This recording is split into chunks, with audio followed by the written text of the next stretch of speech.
Hi girls, welcome back to another episode of Girls Like Me. Today we have a really cute and special guest on the podcast because she's actually the first ever friend that I made in my life. So to have her on the podcast today is really, really cute. We have Sali on the podcast today. Sali, introduce yourself. Hi, oh my gosh, I feel very nervous. But hi, I'm Sali. As Aalimah said, we've been friends literally since nursery, about 2 years, 3 years old. Yeah, since he was 4 years old. Crazy. And I don't know what else to say. I'm a journalist, I should say, from Leicester, love Leicester, but currently living in Reading, working for the BBC. That's me. Lovely. That was a lovely, cute intro.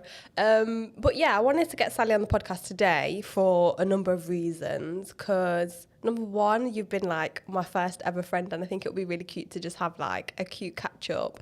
But also when I thought about people, obviously the girls like me, of people who were starting out, you have said from day that you want to be a journalist, and now to sit here and think that obviously you work for the BBC, I just think that's so cute and so cool. Talk to me about obviously your current role and becoming a journalist, because you were someone that was no, I'm going to be a journalist. Yeah. So, and here you are, Miss Journalist. Do you know what? One thing I will say is that even being in the industry, and I've been in the industry for about 3 years now, Yeah. I still have major imposter syndrome. I'm Really? just should I really be, do I deserve to be here? Even though obviously I worked hard, got my degree. Of course you deserve to be there. But, you work alongside people that have been in the industry for 30 years and you're I'm just a baby and all this. Yeah. But, gosh, how did my journey start? So I think, I would say from sixth form, I picked to obviously do journalism at uni, got to uni and I was I don't know if I want to be a journalist. I don't know if this is really for me. And then moved back home after uni, and then I had another role, not journalism related. Where did you go to uni? I went to uni in London. Oh, yeah, okay. And a big mistake, sorry everyone. Really? But it was a big mistake because London is so expensive, and I do feel I could have done journalism anywhere, but I just said London's where the opportunities are, so let me just be a big girl and go. So I went to uni there, and then obviously COVID happened. Yeah. So to be honest, I didn't get the most out of my uni experience. And then what happened? And then after uni, moved back home, did a job unrelated to journalism, and then a role opened up for the Leicester Mercury. So Leicester Mercury is big newspaper in Leicester. It's the biggest, isn't it, realistically? I think it is, yeah. I don't think we had competition, sorry. Sorry, but not sorry.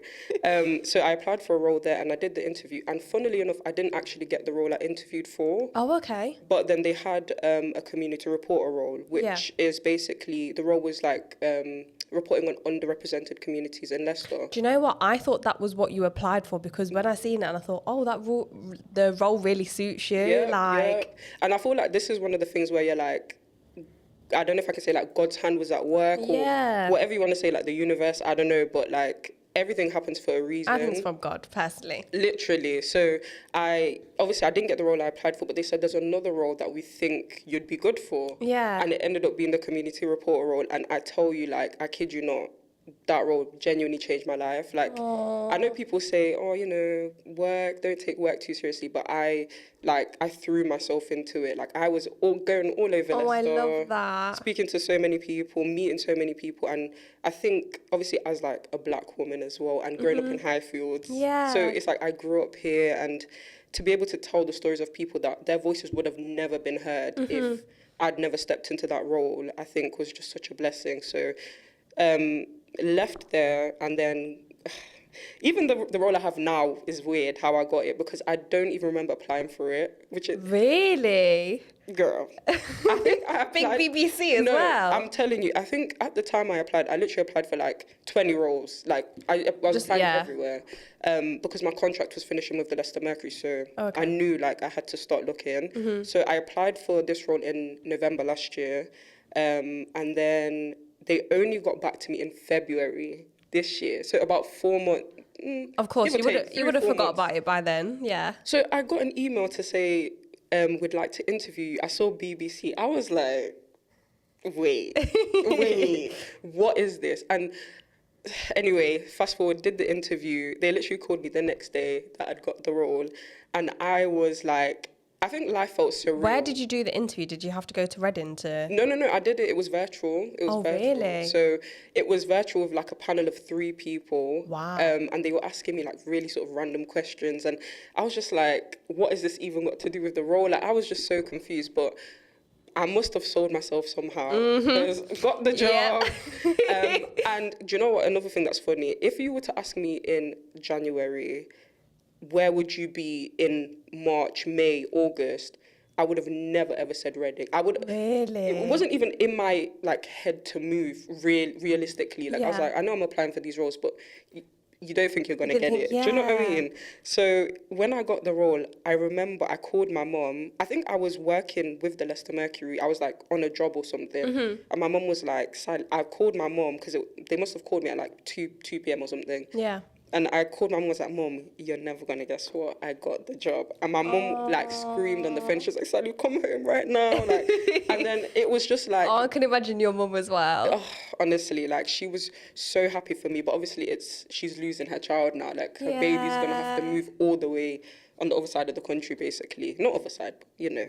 So accepted the role. And then I literally had a month to get myself together, find a place, move out, move all my stuff. In a month? Literally, no, because I think my notice period was like 2 weeks, and then they wanted me to start straight away. So literally, I had a month, like pack up all my stuff, find a place to live, settle in. It was just such a hectic time, but I feel like I've been there for, I think, about 4 or 5 months now, so I'm like properly settled in, and I found myself in my role. And even like the beginning of my new job, it was really hard. Like, I have to be honest, because it wasn't just having a new job, but it's a new city, new people. I bet it was so overwhelming to begin with. It was so difficult. It was like difficult, like genuinely, not even gonna like underestimate how hard the move was. And I remember like I would have chats with my manager in the beginning, like, oh, you know, I'm struggling, like it's hard. Like the role itself wasn't hard, but it's just moving everything basically. Else, yeah. So then anyway, fast forward, it's like where I am now. I'm settled into the role. I love it. Love my colleagues. Love my team. It's a really, really nice place to work. Feel like you belong there. I do, yeah. I feel like I've slotted in really nicely, and I'm just grateful, honestly. Okay, so what is your current role with them at the moment? So I work for BBC Radio Berkshire, which is one of the local radio stations, and I'm a social media producer. So I do like all their social media content. I film, I edit, I put stuff together. The role is so like multifaceted in the sense that you do so much. So like you script write, you have to like plan videos. Like it's a lot of planning before you even get to doing the practical stuff. But and I manage the social media account. So like I put out all the posts, create graphics. So it's actually very different to what I was doing at the Mercury, because the Mercury was a lot of just interviewing and writing, whereas this is, I would say, a lot more creative, but I think I love it because it's more creative. It enables me to do more. Do you know what I mean? Yeah. So I love it. Yeah, love it. Oh, that's so nice and so cute. I love that for you. A few questions just popped in my head, like as you were saying stuff. Yeah. So number one, obviously, when you had your role working for Leicester Mercury, I know that you said that was like really fulfilling for you and you enjoyed it. What was probably the most heartfelt or like the interview that you enjoyed the most, would you say? Do you know what? I think there's so many that stick out to me, but I think there's 2 that like really sort of pop into my... Oh, yeah. Okay, 3. Okay, go on, tell us. I'm trying to pick No, tell us. If you want to talk about all 3, you can talk about all 3. Okay, so the first one was, I think it was Black History Month. Yeah. Was it last year, I think? So what I did is I did like a series of stories about like black businesses in Leicester. Yeah. And one of the pieces I did, it ended up being like a double page spread, was I went round to like all the barber shops and like hairdressers in town. Yeah. And like did like little kind of like features of each one, and then it ended up being a double page spread, and that was special for me because, you know, I was able to like shout out my own and like give them props and again give them a voice. They probably would have never been in the newspaper or whatever. So that was really special. And then the 2 others, I would say kind of different but the same. Obviously I like grew up Christian, but part of the role was like going and speaking to like Muslim communities and like Hindu communities. So I remember there was one Diwali that I spent with a Hindu family. Oh, okay. And that was just, again, amazing because it enabled me to see like a different way of life that I'd never experienced. And same with Eid. I've spent, I think, two Eids in like two different mosques, and that again was so special for me because, again, obviously I grew up with like Muslim friends, but I'd never really sort of known much about the religion like in detail. So to be able to really spend time with those communities was just amazing, honestly. Like, again, if I wasn't in that role, I probably would have never had that chance. But I think that's the beauty of journalism, is like not just meeting people, but being able to like actually really experience it as well. Exactly. Experience stuff that you probably would never. I bet that was really beautiful as well, because I would have enjoyed something like that in like work or something. No, that's really, really cool. Yeah. Love that for you. In terms of like, I know you mentioned your journey and getting started and everything like that. When did you decide that like journalism's for me, like I want to do journalism? Do you know what? You're going to laugh when I say this, but I think even till now, I ask myself, is journalism for me? Really? I know. Even though you were so confident and strong, like, this is what I'm going to do. No, I want to do it from day, like, every time. Because obviously we went to the same we went to the same nursery. Yeah. And then we went to the same primary school. And then we went to different secondary schools and different colleges. And we kind of, like, cross paths at certain points, and then we'll have like a quick catch up and then not, and then I don't think I've actually seen you for like a few years now. Literally. But when every time during those catch ups that I've seen you, you're still like journalism. So what's like, I don't understand. Do you know what? I think it's really weird to say. I think obviously sometimes my kind of doubt comes from maybe, as I said, like having imposter syndrome and doubting like, am I gonna make it to where I want to be in the industry? Yeah. Because I got into journalism with the intentions of being a presenter. Like, that's what I wanted to do. But obviously, I know I've told you. I'm so glad that you just told me that. I know I said that I'm shy and I don't like being in front of the camera. And literally, guys, 5 seconds before we got in this film, she was like, because we're speaking about YouTube, obviously, I'm just trying to post a bit more content now. I'm just starting this channel from scratch, and then you had your channel as well. So we both kind of went through the same situation. And she's like, I don't know if I could do it. So for you to sit there and say that's what you really want, is it something that you still want, or is it something that you wanted deep down in your heart? I think deep down I do want it still. I do. But I've seen what it takes to get there, and it's hard, and I don't know, I just feel like, I'm not going to say I don't know if I'm going to make it, but I think for me, the way I kind of see life now is like, if it is God's will, then I will get there kind of thing. And I will stay kind of doing the best that I can in what I've got kind of thing. Because, you don't just wake up and be a presenter. It takes time, it takes experience, it takes personality. So I feel like I've still got a lot of growing to do in the industry before I can even say that's for sure what I want to do. Yeah. But at the same time, I'm so glad you said that, because I'm not going to leave you alone now.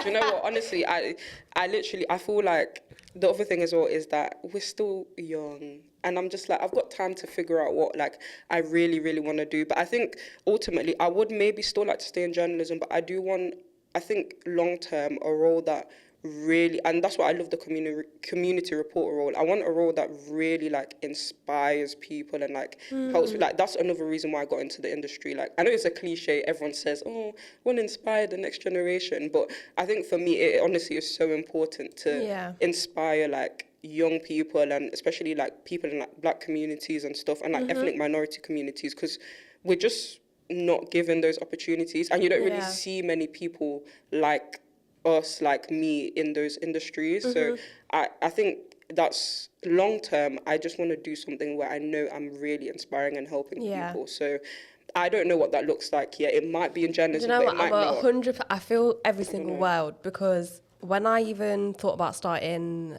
the Girls Like Me podcast, it was like, I wanted to do the podcast, but I wanted it to be, do you know, like when you do a podcast, everyone's sat there telling you like, get this guest on so you can get more views, or get this, and it's not about that. The Girls Like Me are girls who are starting from scratch, who refuse to give up because we want to get somewhere.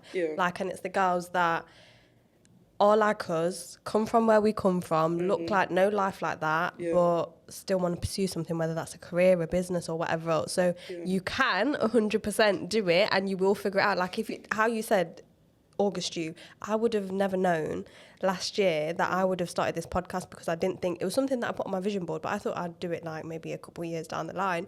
But I think in terms of you being a presenter forever, obviously you've got stuff to grow, but honestly, who's gonna know who Salimotu is? Do you get what I mean?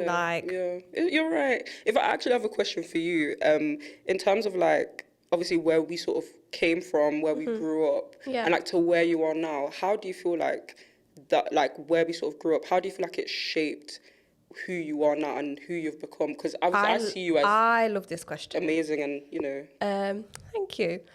For me, I think how I grew up and my situation, I don't know why I don't plan on speaking about this for like years and years. I might do an episode, but for me, it's about like what I seen was what I didn't want to become, essentially. Like, I love it. I love high fields. I think it's so community, and it makes me feel weird that I actually felt safe there. And I know that sounds weird for a lot of people with the crime rates, the drug rates. I felt safe in my community because I still can go in the corner shop and walk down the street, and everyone will say hello to me and stuff like that. Like, I feel safe, but it's from more of a point of like, there's also a lot of bad mental health there. There's also a lot of generational trauma and stuff like that. And I just feel like I wanted to break away from that. So I feel like my environment was more of a just watching things and just knowing that this wasn't for me, essentially. And I think there's a sense of belonging because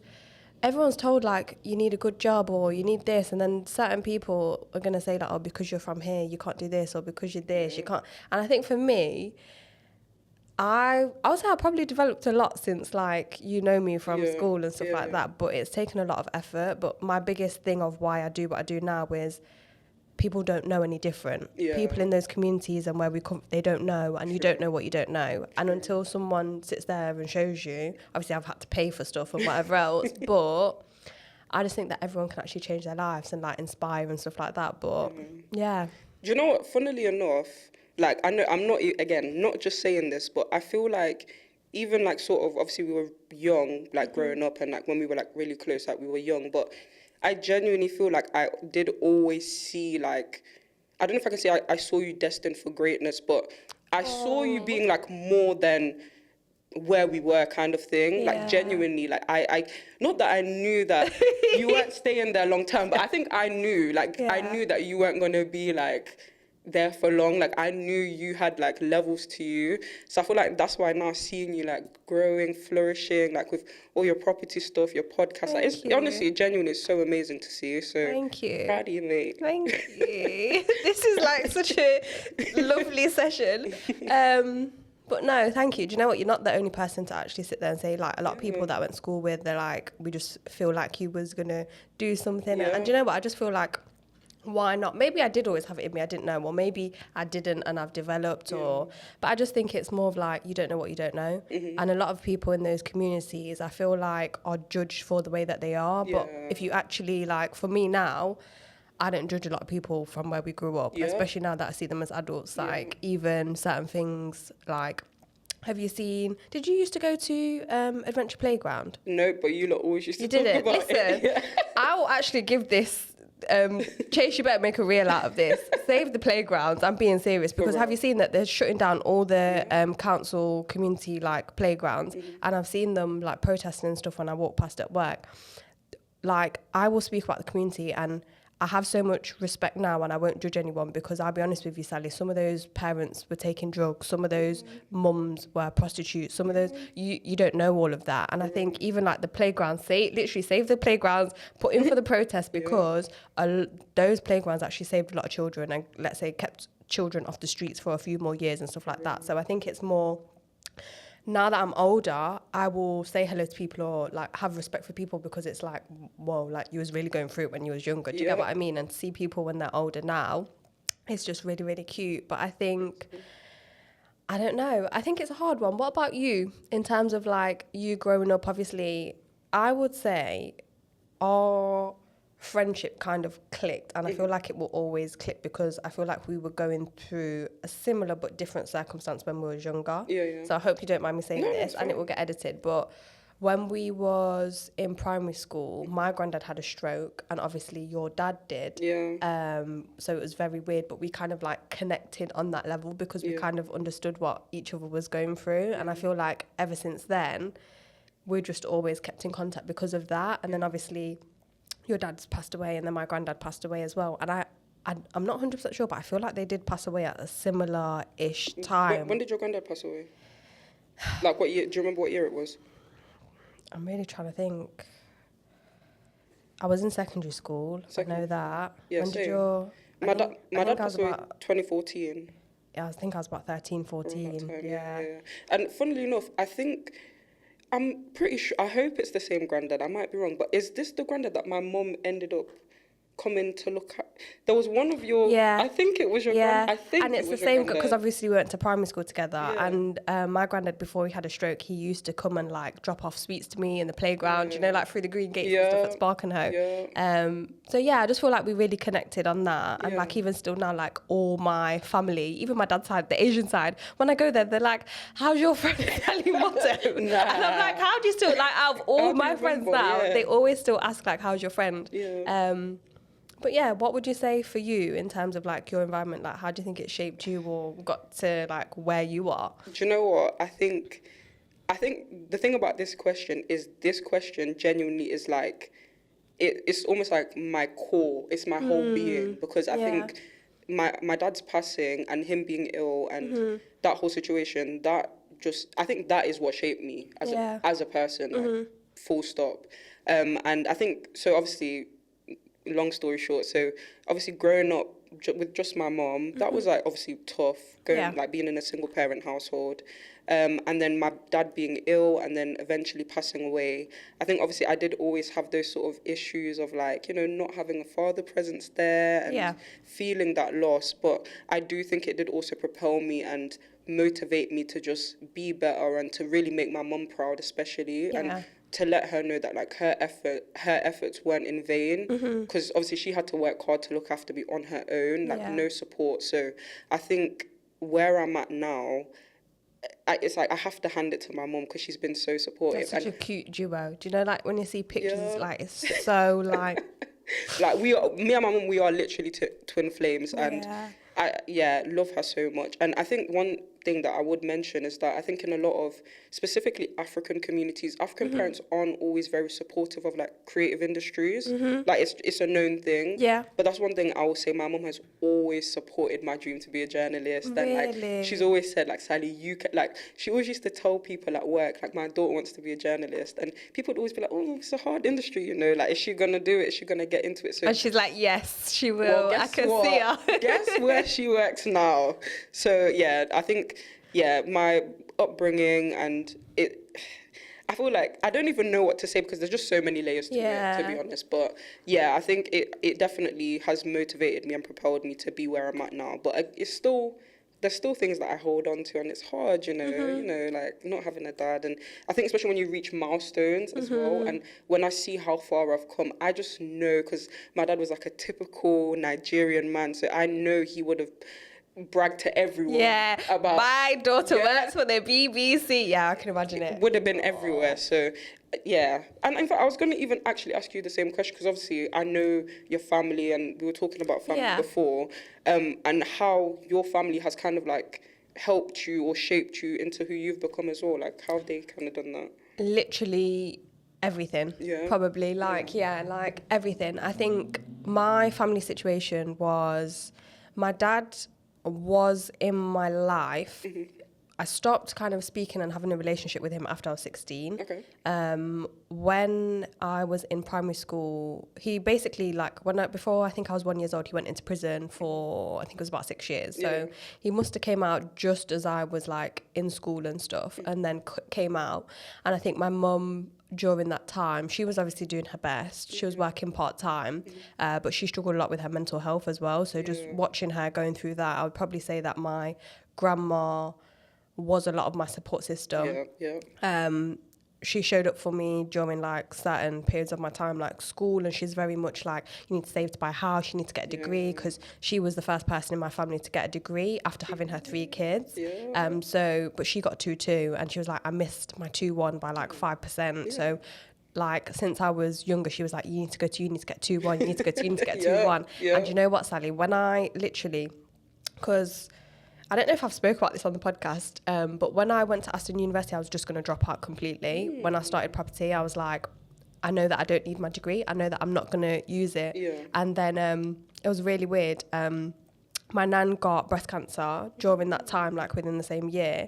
And I felt like I had to go back just to do it. It's making me feel weird. But yeah, and I went through like a really rough time. Oh, you're going to get me crying. I went through like a really rough time during that period of uni. And don't set me off, bloody hell, mate. And this last duo, I was crying. But she made me cry. Oh, get it together. I was going through a really bad time. I thought that I was going to fail uni, and it came to the point where I was like, God just let me like pass, like so that I could let her, because I didn't know if obviously she was going to live. Ooh.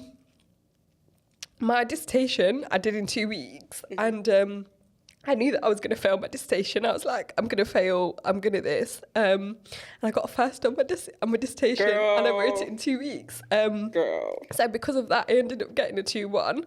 Amazing. And yeah, she was just really proud. But in terms of like my family situation and stuff, like my mum is very supportive of me. She's like developed completely as a person. Like she's in a job that she loves. She went back to college and... But I think it's just more of a sense of like when you do come from an immigrant background. Look at me showing my broken nails now in front of the camera. Look what you did. Listen. Yeah. When you have that, because obviously I'm half Caribbean and then half Indian. I think on my dad's side, it's more of like him and his family obviously came over here from Uganda. And they did the whole, you know, we only came over here with 1 suitcase and they raised all these, whatever else. But because I wasn't really tight with his family, I didn't feel like I had the pressure to be or do something. It was more from my Caribbean side, like obviously watching my great-grandma and my great-granddad, they like slaved away and worked every single hour under the sun to get their house, which is like a proper... Back in their days when they bought their house, it was like a really big house for a Caribbean family. And I think obviously because they worked physically so bad, it resulted in them obviously becoming disabled and whatever else. So I think it's more just of a sense of you want to make them feel proud, like, okay, I've actually done something, okay, I have this, and okay, I'm that. And it's like, some of my family now, like even my sisters and stuff, they're like, we can't wait till you're a millionaire, we can't, like it was my little sister's birthday yesterday and we went shopping.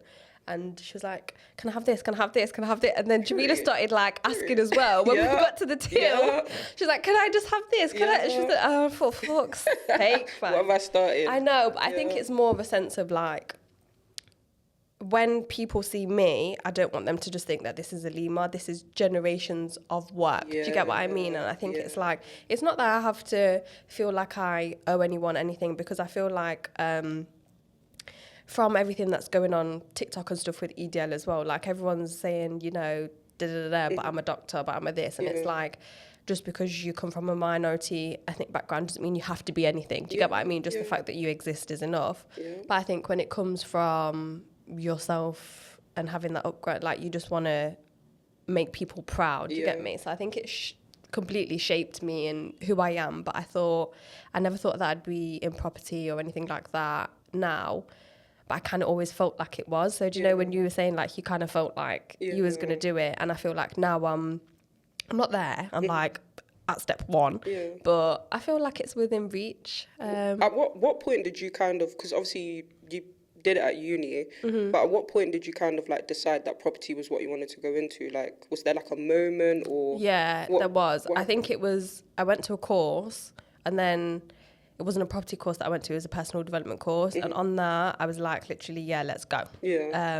So, yeah. But I just like, even I said before, like I used to watch Cowboy Builders and stuff on the weekend at school. At 6 o'clock in the morning, I used to wake up and watch that. Like, can you believe that? But I still find that stuff entertaining now. But I don't know, I just think we all have our own little gift. Like, you have your own little gift, and I think you will be a presenter personally. So yeah, I think you will, but I don't know. It's such a weird feeling, isn't it? Like, we were speaking about people that we go to school with and stuff like that, saying like, how have you seen this person? Have you this? Have you that? It is weird, isn't it? Like, how do you feel? Do you feel like going to school where we was, like, shaped you a little bit, or like? Do you know what? I feel like I'm just going to be repeating myself throughout this whole interview, but I speak of Spark and Her so highly, like, Really? now, because I feel like obviously when you're at school, like, school, so you're just like, oh, I want to go home, don't care, whatever. But when I look back, like, considering Spark and Her was in, like, one of the most deprived areas in Leicester. 100%. But the opportunities that they gave us, like, if you think all the plays we did every single year, like in the Arc Theatre, like the choir I don't know if you remember Angela, like when we did like the choir, the after school dancing, Rita, I don't know if I should be saying names, but after school club, those kind of things, like, I don't even think schools now have stuff like that. Do you know what just popped into my head? Even when, do you remember I ended up being in that Curve Theatre show? What was it? The King and I? Yeah, yes. The school put me through for that audition as well. See? So I forgot about that. Yeah. Like, even, I remember, like, there's so many things that happened at Spark and Her. And do you know what? Sometimes I just think to myself, like, what were we doing? Like, I don't even know if I could say we were crazy children. We weren't that crazy, but I think we were just sort of a product of our environment. So we were, doing our own thing at school. But I do think that Spark and Her, I shouldn't be saying names, should I? Our primary school, I do feel like Why can't you say the name? It's not like a bad thing, is it? I don't know. But I mean, what I'm saying is good anyway. Yeah, like, pick them up. Primary school, Spark and Her, like, it really, I think personally for me, it did really, like, shape me. And I think the number one thing it did is it instilled confidence in me. As much as I say I'm shy, because again, the opportunities that we were provided, that's where, like, I really started, like, singing and, like, wanting to, like, Sally can sing, I actually forgot you could sing until then. Well, you used to be the main person, I remember that. And then all of us were in the back, and you was at the front. Do you know what? Yeah, I think that's Spark and Her is where I started singing. Sorry to interrupt you. Do you still sing now? No. I sing. No, the thing is, I sang in church. She's got a really good voice, that, guys. Well, I can't believe that I forgot that you sing. Well, no, do you know what? I think, again, it comes back to me being shy. Really? To be honest. Like, I think that's because sometimes I plan music videos in my head. I'm not even joking. Like, the vision is there and the creativity is there. And I would say maybe the voice is there, but I think there is still a part of me that's a bit like, am I really good enough? So that's why I've put the singing on a back seat. But I do sing in my shower. You are good enough. And at home. Thank you. Thank you. So are you. I'm not. I can't sing, Sally. I can't sing. Do you know what? Do you know what's really weird though? Yeah. What? I even feel so embarrassed to say this. What? I really wish that I could sing. Like, it's one of my, like, annoying things. This is why it's getting me angry that you're saying this. I wish I could sing. Why? And do you know, one day I said, like, if I become a millionaire or whatever else, I'm going to record a little song with a bit of auto-tune on. Right. Okay. With a bit of auto-tune on. And I'm going to release, like, a song or an album because I just feel like, why not? Like, I want to sing, so let me sing. And I just feel like people like you who can really sing, that you're not doing anything with it. Do you know what? You know what? Maybe one. And sometimes I do actually think, like, there is something inside of me that's, like, kind of pushing me to get back into singing, like, properly, like, really take it seriously. Because not to say that, like, I could become a singer, but I feel she like... could. Let me just say that. She could. Well, I feel like, no, there is more I could be doing with singing. And it's a shame that sometimes as humans we let doubt and of course, and we let those things get in the way, but it's still in me. Like, the singer is still there, but I think I'm just waiting for the moment to let it come out again. But I remember you used to like dancing. Do you still dance? I don't know if that was a kid thing, like you just enjoyed it as a child. Do you know what? I really did used to dance, and you, I thought I was going to be... in my mind, I think I can be anything. Like, it's really weird. I did think that I was going to be like a dancer or something creative, but I think it just kind of dropped off. Like when I went to school, I just stopped doing like all these activities and whatever else. Would I ever go back into dancing? Probably. Yeah. Probably, Do yeah. you dance now? Like, no, nothing. I thought, oh, maybe you might like a I Saturday. shaked a leg at the bar last week. That was about it. Yeah. But it's something that I did love. Like, I still do love all my hobbies. Like, I just don't do many of them, Fair. There's one phase I want to ask you about. Oh, here we go. And no, because this is obviously like when we, like, obviously we went to different secondary schools. So this is where we like maybe stopped really talking much. And social media wasn't as big then. Yeah. But I remember, like, obviously we must have had each other on socials, and I remember you going through like a phase of like you had like short hair, and like an ear stretcher, and I've always wanted to ask you. Can like, you not see now? Like my ear is droopy because my ear hole did not go back, guys. Not the droopy ear hole, but I actually, obviously there was nothing wrong with that phase, but I just wanted, because it seemed so different to who you were like when we were growing up. So what was that phase for you? Like, what was going on? Was it I put that into words? Was it a phase? I don't know, because I had this conversation the other day where I was like, should I just cut off all my hair again? I don't know what it is. I think I'm just impulsive. Yeah. And also, I think I'm just that rebel child that if my mum says that I can't do something, that I go and do it. Like, for example, when everyone was getting piercings and stuff, like I told you, my two sisters and then my cousin went to go get pierced. One of them got their nose done, ears, and I was like, my mum told me that I couldn't do that, so I went and did it myself. Like, my seconds, if you ever see me, guys, I probably shouldn't even be saying this. My seconds, they look okay, but they look a bit like a scar because I literally did them myself, where I stabbed an earring into my ear to do them. I cut my hair myself, and then obviously like I shaved it, I got ear strap. And I was like, I don't know, was I probably going through something? Yeah, I think there was like family stuff going on behind the scenes which probably affected it. Sorry. But ultimately, I think I'm just that person where it's like, I don't care if I want to do something, I'll do it. Do you get me? No, you was a cool kid, period. And the Vans. No, I wasn't. It was a vibe. I still got Vans. It was a vibe. No, it wasn't a vibe. I look back at it was very different, but I look back at pictures now and I'm thinking, holy shit, that's what I used to look like. Like when I say it to people now, they're like, I'm going to look so cute and professional and da-da-da-da. And I'm just like, yeah, but I don't know, because me and my best friend, who's recently become like a close friend, it was me and her together, and she used to have short hair and an ear stretcher as well, and everyone used to think that we were lesbians together. Right. And now, obviously, I got into a long-term relationship, and then she got into a long-term relationship, and now we've both become single at like a similar time as well. I was like, whatever else. And then someone asked one of us, like, oh, are we dating each other now? And I was like, is this what people really think? Because we were on, but we was just really them two friends that were riding it out together. But was it a phase? Am I a bit troubled? Probably. Is it a mix of things? But ultimately, I think it's just like, I don't know. But all I can say is I still pulled the mandem at school. So, period. And that's that on that. What about you? So that period that we weren't speaking, what kind of phase did you go through? Because you still looked like Sally to me. But what was what was happening for you? Nah, do you know what? I look back at my time, especially in secondary school, I want to say with disgust, but that's being too harsh. I've been through 1,000 phases in my life, genuinely. Really? Although I feel like I've always kind of looked the same or presented the same, but I went through a phase of being loud and rowdy in year 7. Yeah, I was effing and jeffing a lot. To be honest, I think I went through one of those phases. I think everyone does at that age. I was so bad. And then I think I sort of calmed down around year 9. I went through like my really hyper Christian phase where I was like just trying to be like a good guy and all that.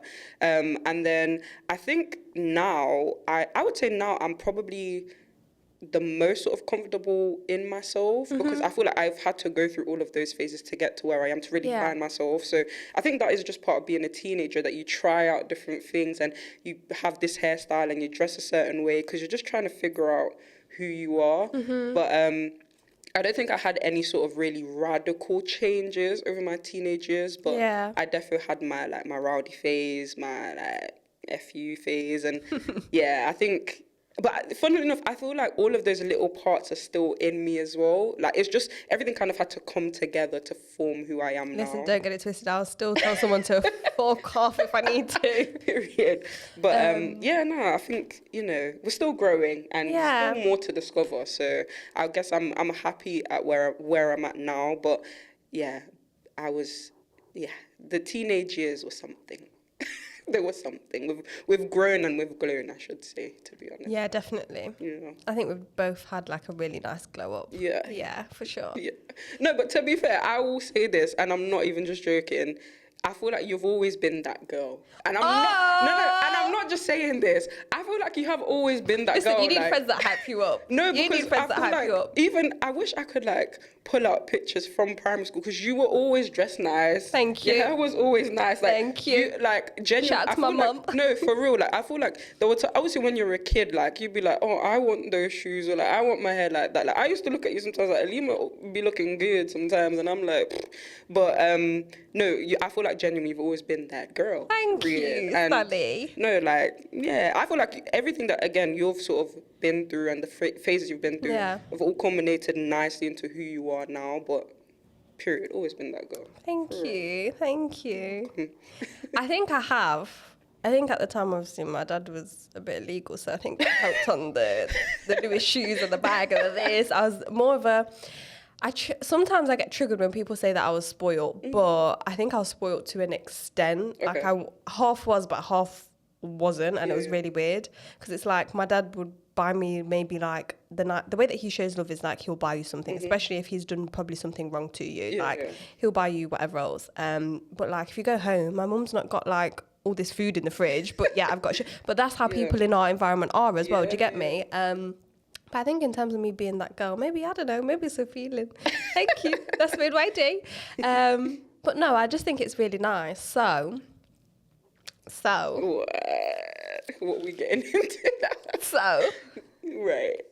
In terms of yourself then, how you've mentioned, because this is what I see and hear from girls all the time. They'll message me or they'll come to me like, I really want to do this, or I have this vision for myself and whatever else. And I'm so... Now, because of everything I feel like I've gone through all life, I just feel like life is so short. Yeah.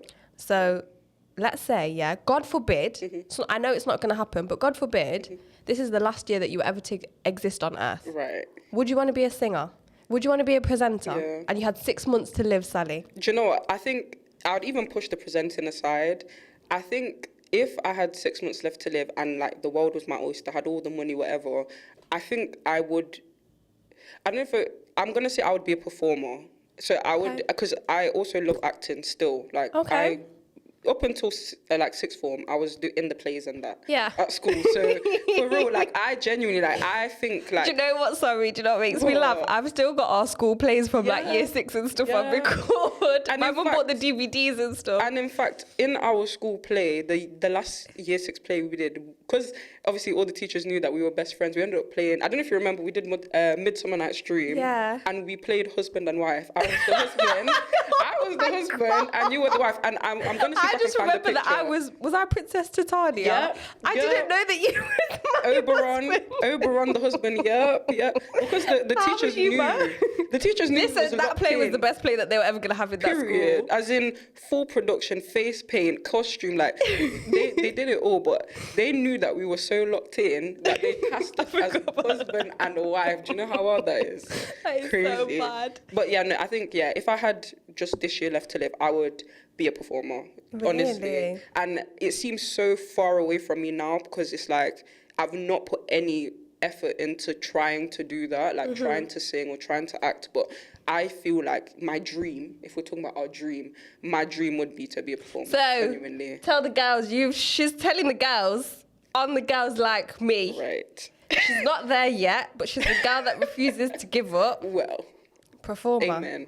Presenter. Amen. Singer. Yeah. No, I do. I literally now, and I get the imposter syndrome, I get the confidence thing because I've really been on my journey and I feel like my confidence has like exploded to the point where now like there's even certain things that I want to do and before I used to be like, oh, I don't want to, or like even speaking, I struggle to speak because I'm dyslexic as well. Sometimes I'll like slur my words or whatever else. Like I didn't want to do this product, but now I'm like, you literally think that anything could happen, and life is so short, and we never know. Like God forbid, obviously, I hope everyone lives a long, healthy life, but I just feel like you never know. And if you've got that burning desire to do something or be something or give more, like I just feel like God has gifted everyone with a different gift, a different like what you go to sleep and think about, or your music videos that you're planning in your head is I don't know, whatever else it is. Do you get what I mean? And I just feel like I think you should go for it, Sally. What would you do? It may not be like you go you go full force and tomorrow you're like, I'm going to be Beyonce or whatever it is, but just slowly like progress and transition into that if you can. Obviously don't force it. It has to feel natural to you, but I just feel like you've got the confidence in you, and I know you have, so I think you should just go for it. What would be mine? I don't know if I need to sit here and think about this question because I've got a lot of dreams. But like ultimate dream. I think mine is similar to you in terms of being creative, which is why I started the podcast. But I think it is more like social media-y, YouTube-y, podcast presenting. I'd really love my podcast to like blow, which I feel like it will eventually. Like I said to you, I'm not rushing it. It has to feel natural to me. Even people are like, get this person on, get more views. I'm like, it's not like I want the girls like me to stand for something and mean something. And I feel like for girls or anyone, we're always told that we have to fit into a certain way. Like even like aesthetic wise, like Instagram. I've wanted to take Instagram seriously and not, but they're like, oh yeah, you need to like follow this niche. And I'm like, how do I physically do that impulsively when one day I want to look like a roadman in a tracksuit and then the next day you'll see me in a blazer and a this and a that. Like I'm not. And I think for so long I was battling with myself in terms of like, I used to cry about this, you know, like last year, I remember me and my ex-boyfriend, I was sat there crying on our landing stairs. I was like, but how am I? No one's going to take me seriously if I'm effing and jeffing and saying this. Like, I used to think that no one would take me seriously in the property world if I was to like be like this and I just sat there and thought, do you know what? I'm all of those things. So let me do it. Let me be creative. Let me be whatever else. Definitely see myself being like a property developer. Like that's a big goal, but that's only a goal that I realized like 3 years ago. I always wanted to like buy houses and do it all, but I'd probably say more the interior design side of it is what I would love. I'd love to be creative, potentially like have my own line of stuff, like furniture or cushions or something. Like, do you know how people get like collabs and they'll do it with like certain store? Like I'd love my own in like I was going to say Next, but like Home Sense don't really do clubs like that, but I love Home Sense. Next, maybe John Lewis, probably John Lewis, like a collection in John Lewis I'd love. I don't know. Love it. No, do you know, and I see that. I feel like just mixing sort of the property development and that stuff and then creativity, I feel like that is just a perfect like sort of middle ground of all of that coming together. So I think there's definitely an aspect of it because the property world, I feel like, is very oversaturated with white middle class people that they're saying that you need to do this and this and this and this. And I feel like for people like myself, I'm like, how are you actually going to get this money? Or how, like, even start my business, even though it's great. And on TikTok, I'll be realistic. Like, I worked 4 jobs for like a good coming up to a whole year to be able to put the money into it. Do you get me? But property development is something that I feel like the information's out there, but to really get to those levels, you have to pay a lot of money for those information, which I don't like. In maybe 10 years or so, I feel like I will not be like have a course or something like that, but something that's affordable and accessible to everyone. Where people can get that information and knowledge, because I don't think people actually understand how money is made and how you can actually make money. Like, I used to sit there and see the videos on YouTube, like, I bought a house for £1 and da-da-da-da. And then it's like, you actually realise there's companies out there that will give you 100% of the money in the finance. You just need to know exactly what you're doing with it. Do you get me? And that comes from experience. But I don't know, the people are out there, they're doing it. And I think there's a lot more Black, African and Caribbean people when I go to property events. That's the people that I see, and that's the people that are hungry, and it's really, really nice to see. But I just feel like ultimately the biggest thing for me is I don't want to die. And I feel like I've had this thought that's weird, like I die and God says, Aalimah, I gave you the confidence. I gave you the ability to do something and you didn't do it. Yeah. Do you get me? Yeah. Because ultimately I used to sit there and think that like, some things that I do, it's not all about money. Don't get me wrong. Like I want money, but a lot of the reason why I want money is for myself and to change my family's lifestyle and whatever else. Like I get that. But a lot of it comes down to actually like, if you've got the ability to help someone or inspire someone or just do something creative or whatever is your purpose, I feel like you should go with that. And I feel like whenever I do die, I just want to sit there and say, do you know what? Even if I didn't achieve it, I tried. Do you get me? Like I genuinely tried my hardest. And I think that's one thing for me. And I spoke about it on my last solo podcast. And there was one girl that commented, like, I said, I don't believe in failure and I don't think I failed because I'm still trying. And I think failure is when you give up. And then there was someone that put like giving up is whatever and giving up is bad for your mental health and whatever else. But for me, it's like if I was to die tomorrow and God said to me like, you know, for me, I would have failed. Do you get me? Because I would have given up. And I just feel like if you've got the ability to help or inspire, and I feel like I'm not just chasing the money because I feel like I am chasing it, but I know that there's so many things that I'll be able to do with that money and help and inspire people. Do you get me? And I feel like sometimes, as much as myself or you will speak about like our environment or how you want to like inspire people through your role, you can only truly inspire people that you can relate to. Do you get me? Yeah. And when you've been in those communities and this, like, for example, Sally's auntie, how our friendship like continued as well, is her auntie used to live across the road from me. So like my house was here and Sally's aunt's house was across the road, but like a few doors down. And it's like, even the madness that used to happen on that street, like people having like farms in some of the houses, the communities, police were there weekly, daily. I'm not mentioning no names, but this person across the road, he used to have like a machete in the back of his car. Like you can't make this stuff up, and that's why it's not relatable. But then like when you go to what you're saying about imposter syndrome as well, like when I go to property events or when you go, like you feel like, why am I doing this? Like why am I here? And I just sit there and think like, you can't tell my man across the road to go do this and because he's not going to listen to you. Do you get me? So, in fact, that's another thing I actually did want to ask you about. Like, how have you dealt with, if you've had imposter syndrome or times where maybe you've doubted yourself? How did you kind of overcome that or navigate that? You're really testing me today, Sali. We're flipping the script now. I'm practicing my presenting. Yeah, you are, but I'm coming back for you. Imposter syndrome. I'm not going to lie. Sometimes I feel it a lot sometimes because I'm like, oh, what this and whatever that. Like, for example, I told you about the comment that my mum made. So myself, I'm very expressive. Like when I speak like this, or like I can't help it. I'm just like, that's who I am. And I'm like, oh, before I left the house, I was like, oh, how do people perceive that? Like I'm even moving my hands now. I can't do it. I'm such a fidgeter. But I think for me, like what I said is, I just want to die, kind of like knowing that I've tried or whatever else. But I think with imposter syndrome, how to deal with it is I used to sit there and think, or look at girls on Instagram and be like, oh, maybe I can be like this and have this lifestyle and this aesthetic and whatever else. But I think this year was really personal because everything that I went through last year behind the scenes really made me who I am. And I feel like it was really from God. Like if I could actually speak to you on a level like outside about everything that happened, every time I said, God, I need a sign, it literally came, Sally. Like it's so weird to speak about, but I swear to God. And this is the year where I was like, do you know what? I'm just going to give it a go.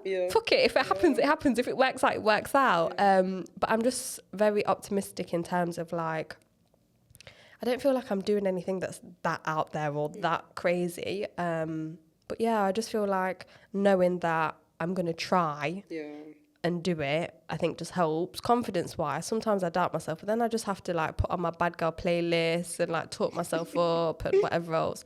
I think changing my environment's helped as well, even down to like who I follow on social media. All like let's say if there's models or like BBLs or any of, I've deleted them all from my Instagram, Sally.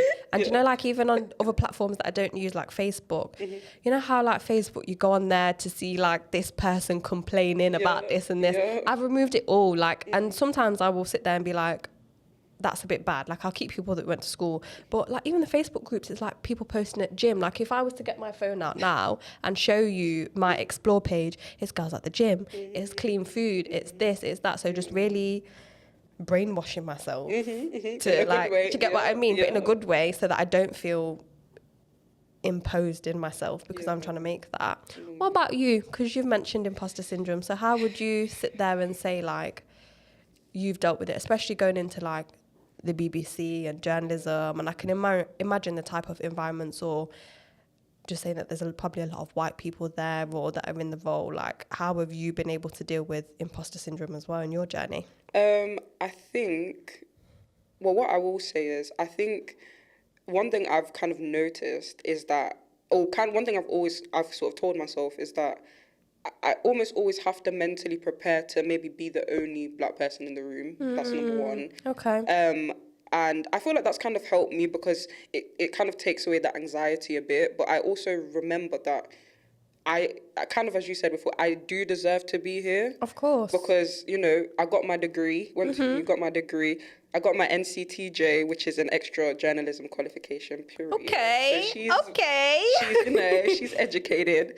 And then obviously I've got my experience as well, like all the work experience that I've done. So I think just reminding myself that I've worked hard to be here. I deserve to be here. It wasn't just handed to me. Do you know what I mean? So I think that's one of the things. And I think just also, I can't lie, fake it till you make it. Low key. Sometimes you actually just have That's actually the realest thing. Like, I'm really nervous right now. I'm really shy, but I'm just going to pretend like most confident, know what I'm doing. And I think sometimes you do have to also like be brave enough to put yourself out there and make yourself known as well. 100%. And prove to people that you kind of know. I know it's annoying having to prove yourself, but at the same time, showing people that I know what I'm doing, I know what I'm talking about, like I know my industry. And I know that sometimes, especially when I've gone out like on interviews, people don't expect me to be the journalist. Like they'll be like, Sali? Oh, is this Sali? Is this the person that's doing the interview? Because it's Sali as well, that they expect someone. Yeah. So they when they see me, they're like, oh, are you Sali? And I'm like, yep, it's me. But as we start having, you know what? I think you should actually start saying your like whole name instead of shortening it for Sali. I really do. Why? Because I just feel like, you know, when you see that like they're gonna know you, and I think I messaged you that like when I congratulated you about getting your job at the BI, I was like, the whole world is gonna know who Salimotu is, and I feel like you need to say it because you are Sali, and I think it's cute, but I don't know, that's a one. That's a sticky one for me. I just feel like I'm Salimotu. Do you get what I mean? I hear it. I don't know. Do you know what? I think in a way it's good that you kind of brought that up. I think the shortening of my name, obviously everyone's always called me Sali, but I think maybe in some ways it has been to kind of make life easier for everyone else, just so that they don't have to go through the effort of saying my full name. But I mean, that's the name but fuck them. Exactly, that's the name my dad gave me. So therefore, I should be more proud. So maybe, do you know, when I make it and I'm on the TV on the 6 a.m. whatever, Good Morning Britain or whatever, Salimotu will be right there. Amen. Have you got any connections or anyone that you know to try and like, if you were tomorrow to leave this and say, do you know what, I'm going to be a presenter, is there any way that you could? Do you know what? I think yes, in a way. I think obviously there's like a whole sort of process that I'd have to go through, to be honest. But I think if I did want to get into presenting, I think there are kind of avenues for me to do that through like my organisation. Like they have opportunities where you can like do job spots and stuff. Oh, is it? Yeah, so I there are ways which I may in the future take, but we'll see. So basically, guys, you're going to see a presenter in 6 months' time. Listen, I don't know. I love that. We'll see. Yeah, fake it till you make it's a real one though. Yeah. Like an actual real one. I've had to live by that because there's been times where I have to pull myself together in 10 minutes and I'm like, come on, let's go. Yep. What's next for you? What is next for me?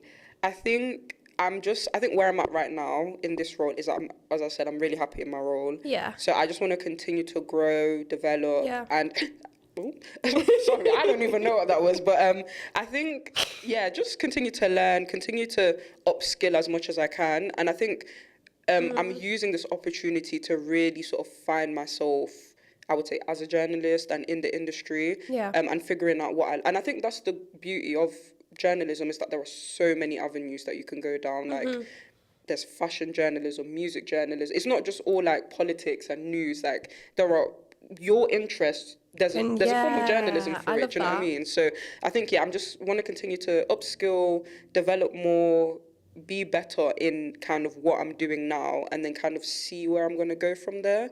But yeah, I think I'm just on a journey of growing and learning and embracing the experience I and love living in that. the moment.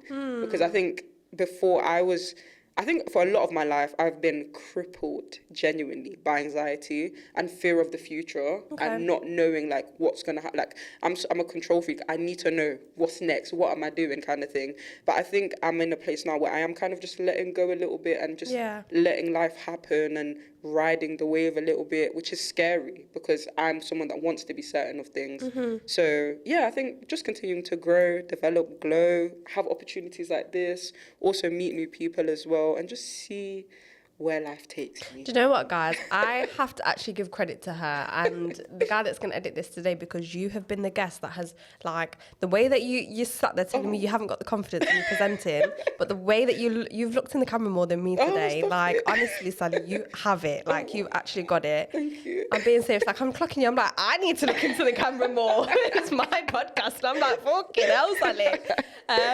But no, definitely. I just sit there and think, like, slow steps. And before, I think my mindset has changed a little bit about like making the most of opportunity, because even like in the property world or business or whatnot, like obviously I've gone back into working.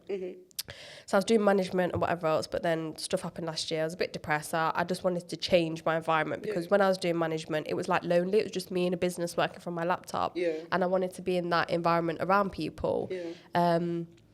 But I think now getting a sales job, I'm actually in something that's challenging me. And I'm actually learning. I feel like this is pivotal. Like, it feels right, because me, when I am a businesswoman and I know that I'm going to be, I know that this sales role and the skills that I'm learning are actually going to help me. So just soaking it all up, because I feel like sometimes for our age group as well, people make it out like if you've not got it all together, or if you're not doing your own thing. And it's like sometimes a 9 to 5 actually helps you develop those skills. Do you get what I mean? Like, it's not saying that it can't be for me in the future, it can't be for whatever else, but I'm actually learning something right now.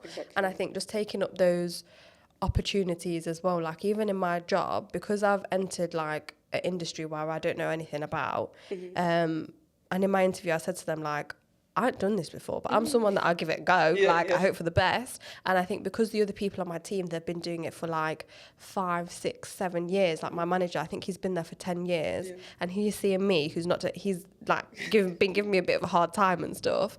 But I'm like, you feel that, oh, I need to prove myself, I need to this. I'm like, okay, let me just get my KPIs, let me just work on my little thing on top of doing everything else. But in work, they don't realise that I'm actually doing everything else on top of that job as well. So I think it is hard, but I think knowing that you're going to get the skills and stuff that's going to help you, because I think like you, I'm someone that I've always like thought about my future and this and that, and I think this is the first year in my life where I'm actually like just leaving it up into God's hands, because last year, if you would have asked me to be here right now, I'd have been like, no, I just wanted my house and my this and my whatever else. And I think I'm actually going with the flow, and I've even been looking at potentially like moving abroad, Sali, and like I just feel like I'm just gonna go wherever the wind takes me. But I just sit there and think like everything happens for a reason, and I think you will do great things. You are doing great things already. Like, you're doing incredible things, even your past like role and stuff, and you will continue to do great things. But I think it's just actually like, God didn't give you all those visions and music videos and everything in your head for no reason, Sally. It's not there for no reason. And I think you have everything. You've got the look, you've got the talk, you've got the confidence. And although you're saying that your confidence 100% isn't there, to other people, you seem, do you get what I mean? And I think I only realised that as well, because everyone's like, you're so confident, you're so that, and I'm like, I don't feel confident. I don't know, but you already have everything. So I feel like just stepping into that maybe. And like I said, it might not be like a rush thing, but just a small process of stepping into it, knowing that you can do it, because you can, Sally, and you are going to be destined for great things, like really great things. Like I want to see you on some kind of presenting or whatever else, and I know you'll do it. Amen. Thank you. Yeah. I appreciate it. You will. It's just a slow process. Yeah. And yeah, I just feel like I'm so happy that you were the first friend that I ever made. Likewise. Yeah. So many like I don't know about you, but like I remember so much from like us growing up and stuff. So it's a full I feel like the viewers won't even understand how much of a full circle moment this is. Like we're talking from nursery for literally 20 years. Literally 20 years. Yeah, and it's not like one of those friends that you see like, oh yeah, I knew you from back in the day. Like no, you literally used to see me every day, even after school. Like you would go to your auntie's house, I would go home across the road, like it's playing crazy. Out and everything. So I don't know, I think it is weird, but I genuinely am really good, because you make those friends, like how you mentioned at school and stuff, like people are friends, but you were like my friend. And it's to the point where like if my family still always ask like, how are you, how's this, I don't know, it's weird, but everything happens for a reason. I'm so glad that you're at the point in your journey that you are as well. It's nice to kind of be able to relate to you and the fact that you've moved and stuff like that. It's really, really cute. I feel like this is also like a testament to other people of like, don't be like afraid or prideful to reach out sometimes. Yes. Like I feel like one thing about us, like we may not talk like every day or whatever, but we stay supporting each other and like really encouraging each other with what we're doing. And I feel like just because maybe you've not been close to someone for a long time doesn't mean that you can't reconnect and have these conversations. So I would say like, you know, put your pride down a bit. People are so prideful nowadays. They are. Like, reach out to your friend that was from school or whatever else. And I feel like if anyone sees this that went to school with either of us, because there's going to be people that went to school with both of us, like, reach out. Like, it'd be so cute to just have a catch up and know. Yeah. And even if you see us, like, where we are now, because I feel like there's certain people within our community who didn't take up opportunities, who aren't... Always surround yourself with right people. Do you get what I mean? And it's never too late, because there was one person we were speaking about before, who I said I've not seen in person, but you've seen. And it's like, I know that she still wanted to come to my networking events and stuff, but I think she didn't like end up getting there for whatever reasons. And it's like, still just come, still show up as who you are. And that's why, like, even if you see me or like any of the networking events that I do, I don't ask anyone to come in a certain way or dress like this, or come as yourself and show people that you are yourself, because we're not trying to be like anyone else. Everyone's unique. Everyone's got their own little thing. Like, do it, go with it. But yeah, I'm going to ask you a question now. Go on. To any of the girls looking to start in journalism, obviously the industry is the industry. It is. Tips in terms of maybe job applications, getting involved, what to do, how to find your feet, give it to them. Right. You know, obviously, as I said, I'm still a kind of baby in the industry, so I don't know everything. But from my experience, I would say, I think it's important to put yourself out there. So obviously, although I don't have my YouTube channel anymore, there was a time... It's coming. Do you know what? It's coming. It's coming. We'll see. But no, there was a time I had a YouTube channel, so I think, and the thing is, these are things that, although they were years ago, I still mention them now. So I would say, put yourself out there, apply for every and anything. And I know that sounds silly, but my belief is if you apply for 20 roles, at least 2 will get back to you. So just... As I said, I don't even remember applying for the BBC, but I just did it. Sometimes you just have to go for it, and I feel like sometimes that's when it kind of not falls into your lap, but if it's meant to be, it will be. So just apply for everything, put yourself out there as much as you can, whether that be through YouTube, having a blog, vlogging, sharing stuff on social media, making your voice heard, and... What else? Question. I think those are probably the main 2, to be honest. Yeah, just put yourself out there and apply for as much as you can. And also, I would say start your own thing. So whether that be your own YouTube channel, your own blog, your own whatever, like have your own sort of brand. I feel like that also does help as well, because it shows that you already have the skills that they need. Because I think journalism, more than even it being like you need a degree, I think it's one of them industries you don't necessarily need a degree. You just need to show that you have the skills and the experience. So most of the time, these places, they might not give you an internship. So make your own magazine, or make it, because I had a blog at some point as well when I was at uni. Really? So I would say, I think, again, these are things that I mentioned till now. So I think those are things that kind of do stand out. But, and also I would say go on whatever, let's say, broadcast, whatever, I don't know what word to use, whatever company you want to work for, go and look for like opportunities for young people and interns, because there are opportunities out there, but people just don't know. So I know like the Channel 4 does one, the BBC, they do one as well. So just try and look for opportunities for young people and don't be afraid to apply, basically. Like I know you think, as I did, you're not going to get it, but you might actually get it. And, you know, where I grew up, I wouldn't say, you know, I mean, of course I have all these things that made me stand out, but, you know, I'm just a girl from Leicester, do you know what I mean? But I was still able to make it, so just don't be afraid to go for it, basically. I love that. So. I think that's where I'm going to leave it for today. Yeah. That was lovely. Thank you so much for coming on the podcast. It was really, really nice to do this. And yeah, I just can't wait to see where we're going to be and have a catch up next. Yeah, I think it's going to be really, really cute. But yeah, thank you guys for tuning in. If you've got this far, God help you, because this was a whirlwind of an episode. But yeah, thank you for coming. Obviously, like, comment, subscribe. Let me know what you think. If you have like connected with this, or if you took away anything, let us know. And to anyone looking to get into journalism, this is the episode for you. But yeah, thank you for coming on my podcast, Sali. Thank you. And girls, I'll see you on the next episode. Bye. Bye.